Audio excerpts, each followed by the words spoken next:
जय जगन्नाथ। आज अनुचिंता आपणक बहुत मूल्यवान, तेणु भिडटी को शेष पर्यंत निश्चय देखंतु। आसंतु आरंभ करिबा।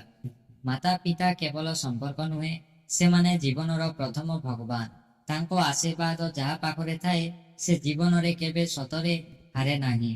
दुनिया साथी छाड़ी दे पारे, किंतु माता पिता भल पाइबा शेष निश्वास पर्यंत आपणक सहित रही थाए। माता पिता आखिरे लुह देवाठारु बड़ पाप नाही। तांको मुहरे हस फुटाइबा ही संतानर सबुठारु बड़ कर्तव्य।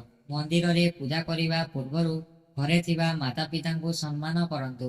तांको सेवारे ही सत्य पूजा लुचि रहिछि। धन संपत्ति पुणी मिली पारे, किंतु माता पितांको स्नेह ओ साथ केबे द्वितीय थर मिले नाही।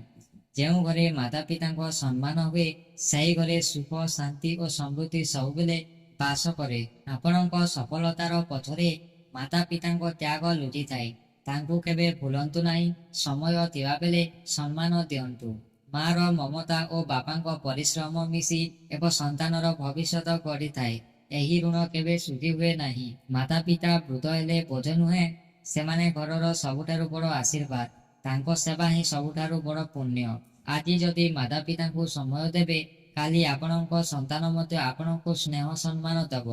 माता पितांको आशीर्वाद एमिति एक शक्ति जहा बंद रास्ता को मध्य सफलतार पथरे परिणत करिदिए। जे निज माता पितांको सम्मान करे, समाज मध्य तांको सम्मान करे।